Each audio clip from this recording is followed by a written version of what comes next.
ଆସି ଖୋଲିବ। ତମର ସାୟା କାହିଁ ଦାଦା ସେ ଝରକା ଦେଇ ଖରା ପଡୁଛି ମୁଁ ଦେଖିପାରୁଛି ଭିତରେ ଆପଣ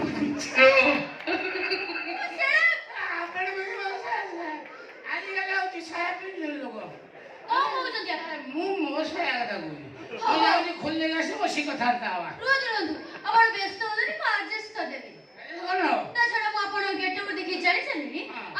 ଭଦ୍ର ନମ୍ର ସରଳ ମଣିଷ। ଆପଣ କିଏ? ଆପଣ ମତେ ଇ ଅବସ୍ଥାରେ ଦେଖିଲା ପରେ ଆପଣ ମତେ କହୁଛନ୍ତି ମୁଁ ଜଣେ ଭଦ୍ର ସରଳ ନମ୍ର ମଣିଷ। ମୁଁ ପ୍ରଥମେ ଆପଣଙ୍କର କେଉଁ ଅଙ୍ଗକୁ ସ୍ପର୍ଶ କରି ଭାବୁଛି କେଉଁ ସ୍ପର୍ଶ କରି ମୋର କେଉଁ ଅଙ୍ଗ ଧରିବା ଦରକାର ନାହିଁ। ମୁଁ ଆହୁରି ବି ଦେଖିକି ଆପଣଙ୍କୁ ଜାଣି ସାରିଲି ଆପଣ ବହୁତ ନିର୍ଯାତନା ପାଇଲେ।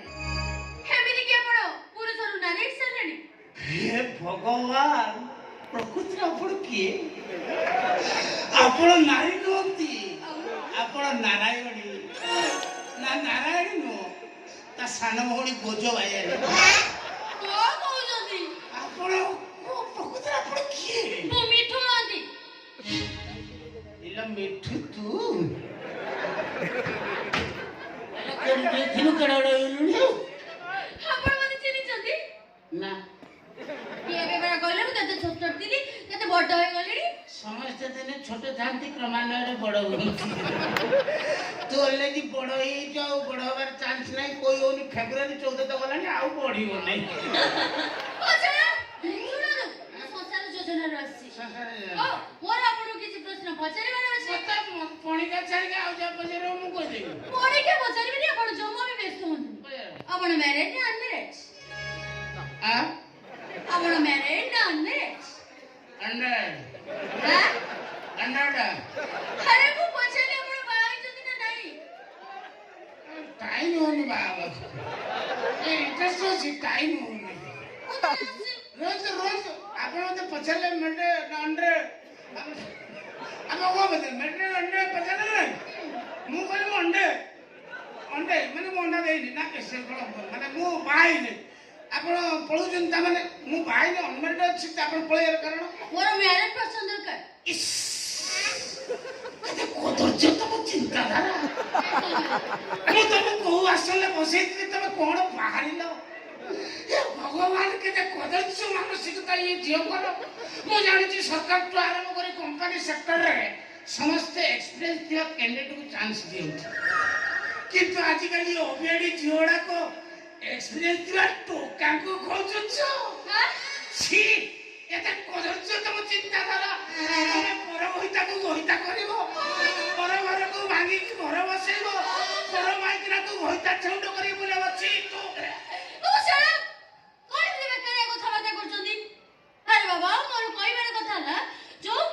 ନାରୀ ବିବାହ ବନ୍ଧନରେ ବାନ୍ଧି ହେଇଛନ୍ତି ସେମାନଙ୍କ ଦାମ୍ପତ୍ୟ ଜୀବନ କେମିତି ସୁଖମୟ କଟିବ ମୁଁ ସେମାନଙ୍କୁ ଟିପ୍ସ ଦେଇଥାଏ। ଦାମ୍ପତ୍ୟ ଜୀବନ ସୁଖ କେମିତି କଟିବ ତାର ଟିପ୍ସ କିଏ ଦବ? ତମେ ନା ତମ ଷ୍ଟାଫ? ମୁଁ ନିଜେ ଦାମ୍ପତ୍ୟ ସୁଖ ଯାବତୀୟ କଥା ସବୁ ବୁଝେଇବନି। ମୁଁ ତମେ ବୁଝେଇଲେ ତମ ପଟିକି ବୁଝିବି ନା ମୁଁ ବାଇଛି। ତାହେଲେ ଆପଣ ସିରିୟସ୍ ହୁଅନ୍ତୁ। କଣ କରିଦେଲେ ଆପଣ? ନା କିଡନୀଟା ଏପଟେ ଅଛି ବୋଧେ। ହଁ ଏପଟକୁ କେମିତି ଗଲା? ଏପଟ 999 ଥର ଫାଟିଥିବା କିଡନୀଟାକୁ ଆପଣ ଆଉ ଥରେ ଫଟେଇକି 1000 ଥର କରିଦେଲେ। ଫାଟି ଆସିବ କିଡନୀ। ଦେଖ କିଡନୀ କାହିଁ ଫାଟି ଦେଖ ତମକୁ ଦେଖିପାରିବ ସେ କିଡନୀ ଫାଟ କିଏ ଦେଖିପାରିବ? ତମେ ଟିପ୍ସ ଦେଲାବେଳେ ମୁଁ ତାକୁ ଦେଖେଇଦେବି। ମୋ ସ୍ତ୍ରୀଟି ଆଜିକି 3 ମାସ ହେଇଗଲାଣି ଅର୍ଶ ରୋଗରେ ପୀଡ଼ିତ ହେଇକି ମରିଯାଇଛି।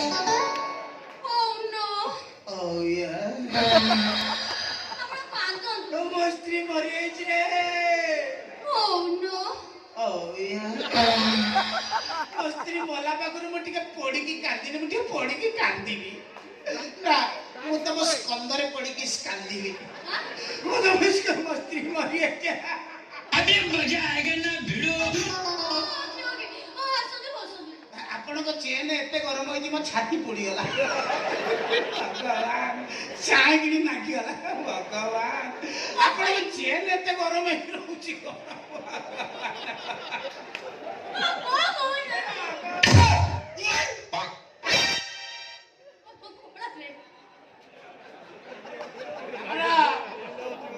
ଆଲୋଚନାକୁ ଆଗକୁ ନେବା ପୂର୍ବରୁ ମୋର କେତେଟି ପ୍ରଶ୍ନ ରହିବ ମୁଁ ଆଶା ରଖିବି ମୋ ପ୍ରଶ୍ନର ଉତ୍ତର ସ୍ୱଳ୍ପ ଶବ୍ଦ ଭିତରେ ଦେବାକୁ ଚେଷ୍ଟା କରିବି ଯଦି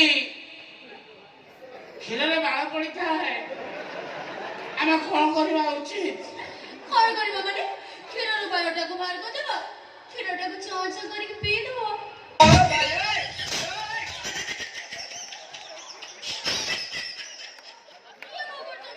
କ୍ଷୀରସ୍ୟ ବାଳସ୍ୟ ଉପରସ୍ୟ ପରସ୍ୟ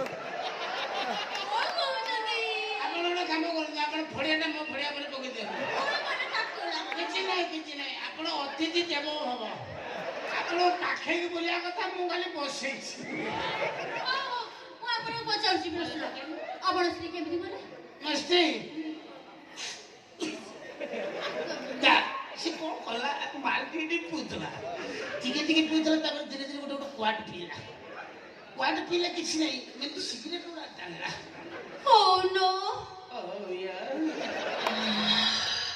ସିଗାରେଟ୍ ଟାଣିଲା କିଛି ଦୁଃଖ ନାହିଁ ଗଞ୍ଜେଇ ମିଶା ସିଗାରେଟ୍ ଗୁଡ଼ା ଟାଣିଲା ଗଞ୍ଜେଇ ମିଶା ସିଗାରେଟ୍ ଟାଣି ତାକୁ କିଏ ଶିଖେଇଲା ଅଧିକ ନିଶା ହେବା ପାଇଁ କ'ଣ କଲା ଧୂଆଁ ଗୁଡ଼ାକ ଆଉ ପାଟି ବାଟେ ଛାଡ଼ିଲାନି ତାକୁ ସବୁ ସାଇଲେନ୍ସର ଦେଇକି ଛାଡ଼ିଲା ଯାହାଫଳରେ କି ସାଇଲେନ୍ସର କଳା ଫୁଟିଗଲା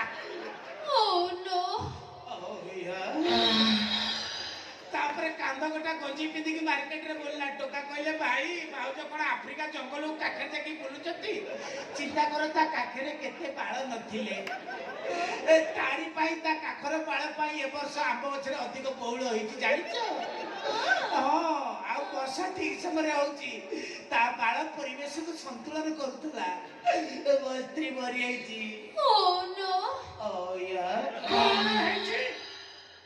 କ'ଣ କରିବି ବାପା ତମ ସ୍ତ୍ରୀ ମାନେ ମୋ ଝିଅ ମରିଯାଇଛି କାହିଁ ମୁଁ ତ 3 ମାସ ତଳେ ଆସିଥିଲି ଦେଖିଦେବି ଯାଇଥିଲି ଭଲ ଥିଲା ହସୁଥିଲା ବୁଲୁଥିଲା ଖାଉଥିଲା ଖେଳୁଥିଲା କୁଦୁଥିଲା କେମିତି ମଲା ତମ ଝିଅ ମଦ ପିଇକି ମରିଗଲେ ପ୍ରତାପ ମହାନ୍ତି ଝିଅ ମଦ ପିଇକି ମରିଗଲା ଖାଲି ମଦ ପିଉନଥିଲା ଆଜ୍ଞା ମଦ ସହିତ ବା ସିଗାରେଟ୍ ଟାଣୁଥିଲେ ସିଗାରେଟ୍ ଟାଣିଲା ମୋ ଝିଅ ସେ କ'ଣ ସାଧାରଣ ସିଗାରେଟ୍ ସିଗାରେଟ୍ ଭିତରେ ଡାଇରେକ୍ଟ ଗଞ୍ଜେଇ ପୁରେଇ ଟାଣୁଥିଲେ ସେଟା ତାଙ୍କ ପାଇଁ କାଳ ହେଇଗଲା ହେଇଗଲା ତାଙ୍କ ସ୍ୱାମୀ ତାଙ୍କ ପଚାରୁନାହାନ୍ତି ସେ କହୁଥିଲେ ତାଙ୍କ ସ୍ତ୍ରୀ କୁଆଡ଼େ 3 ମାସ ତଳେ ମରିଗଲେ ସେ ପ୍ଲେନ୍ ଗଞ୍ଜେଇ ଟାଣୁଥିଲେ ଏଇ ଯୋଉ ଫୁଲବାଣୀ ମାଲ ଗୁଡ଼ା ଟାଣିଲା ଏ ସମସ୍ୟା ହେଲେ ଯେ ଚୋପା ମାଲ ଯୋଉଗୁଡ଼ାକ ସେଗୁଡ଼ା ଆଜ୍ଞା 3 ମାସ ହେଲାଣି ମୋ ଝିଅ ଭଲାଣି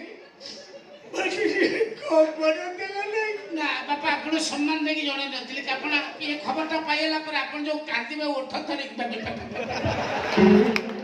ଏଇଟା ମୁଁ ଦେଖିପାରିବିନି ବାପା ସେଥିପାଇଁ ଜଣେଇ ନଥିଲି ବାପା ମୁଁ ଟିକେ ଆଇଁଷ ପାଇ ଦେଇଥାନ୍ତି ମୋ ଝିଅଟା ପାଇଁ ବାପା ମୋ ଝିଅ ଗଞ୍ଜେଇ ଟାଣିଲା ତାକୁ କିଛି କହିଲାନି ମଦ ପିଇଲା କିଛି କହିଲାନି ସିଗାରେଟ୍ ଟାଣିଲା କିଛି କହିଲାନି ତା ସବୁ କଥା ଗୁଡ଼ା ଶୋଇଗଲା ଶୋଇଛନ୍ତି ଆଜ୍ଞା ବହୁତ ଶୋଇଛନ୍ତି ଜାଣିଛନ୍ତି ତମ ଝିଅ କ'ଣ କରନ୍ତି ତମ ଝିଅ ମଦ ନିଶାରେ ଘରକୁ ଆସି ଫ୍ରିଜ୍ ଡୋର କରି ମୁତନ୍ତି କିନ୍ତୁ ବାପା ମୋ ସ୍ତ୍ରୀ ମରିକାଜି ସ୍ୱର୍ଗରେ ହେଲାଣି ତା ଅମର ଆତ୍ମାର ସଦ୍ଗତି ପାଇଁ ମୁଁ ସମସ୍ତଙ୍କୁ ଅନୁରୋଧ କରିବି ଗୋଟିଏ ଓଳି ନିରବ ପ୍ରାର୍ଥନା କରିବା ପାଇଁ ଗୋଟିଏ ଓଳି କିନ୍ତୁ ଆଜି ପର୍ଯ୍ୟନ୍ତ ମୁଁ କନଫ୍ୟୁଜରେ ଅଛି ତମ ଝିଅ ଫ୍ରିଜ୍ ଡୋର ଖୋଲିକି ମୋତେ କେମିତି ମୁଁ ତମ ଝିଅକୁ ବାହା ହେଇଥିଲି ନା ତମ ବଡ଼ ପୁଅକୁ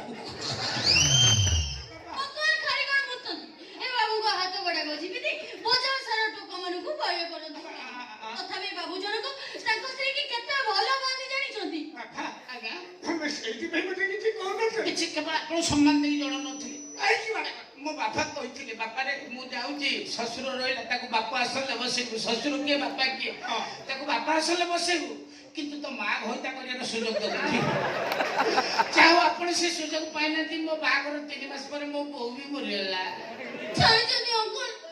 ଛୋଟ ପିଲା ଭଳିଆ ଜୋର ସେ କୁଣ୍ଡେଇ କାନ୍ଦିଲେ ବାପା ତାହେଲେ ତ ତମର ପ୍ରବଳ ବହୁଥିବ ବହିଲା କୋଉଠି ସେ ଲୁହ ମାନେ କହିବା କଥା ଆମେ ତ ଯାହା ପାଇଁ ବାହାରୁଥିଲୁ ସେ ଲୋକ ନାହିଁ ଆମେ ବାହାରିକି ଯାଇ ପଡ଼ିବୁ କୋଉଠି ଆମ ଜାଗା ତ ନାହିଁ ସେ ବାହାରୁଛନ୍ତି ଚକେଇକି ଆଖି କଣ ରହିଯାଉଛି ତମେ କାନ୍ଦନି ବହୁତ କାନ୍ଦିଲ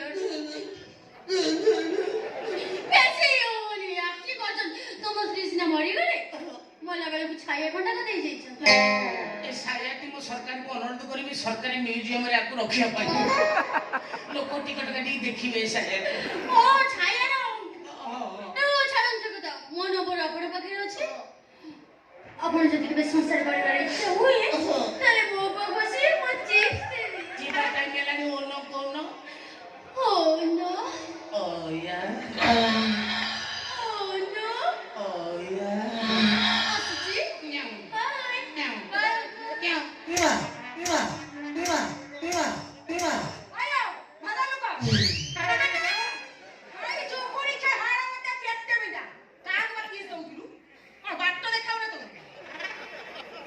কাক কিস দউছিলু शून्य को किस दो এ শূন্য কি হলা शून्य परमात्मा परम पिता को सबले मु भल पाए ताको चुंबन दिए तांकरी सेवारे मु निजको नियोजित करी अछि बुझिलु কোন কউছিলা कण মো স্ত্রী মরিছি ए कहया তম পে টিকার কউছ মু সেই আউ কোন কউছ সিগারেট রে গঞ্জি পুরি ডাউছি আরে মারি বস তো তোটি কোড়া কই রক্ত বি যাচ্ছে না ए चिबला मरजिबो आउरी कोन कोतला पचार तू काले मद पिउ पचालु देसी ना विदेशी বাবা মদ বুঝি দেশি না বিদেশি বা के कहया তো পে টিকার কত মু সেই টাকে শুনি যাও মতে কি কউছিলা मु किछि कहनी जा कहचंदी बापा कहचंदी बापा कहले मो झोटी अर्श रोगरे पीड़ित होई कि 3 मास ला मरियोलानी मु जियोली कहि कागो टिए कुंडेई आस त मु टिए कुंडेईली कहि कि पर झियोटा को मोरी सामने रे कुंडौ थांती বাবা ছি ছি ए राते छुआ অথচ তোমার চিন্তা করে তুমি জয় সামনে পর ঝিওକୁ কুন্ডাইলো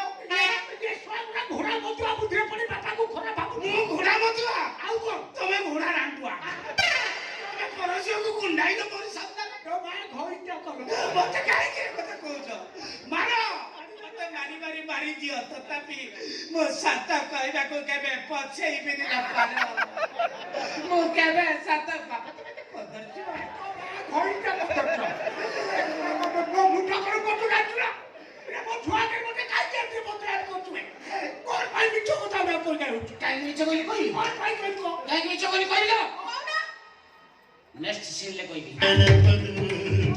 কি আইছো বাবা ধরো তাকু ওরে কি আইছো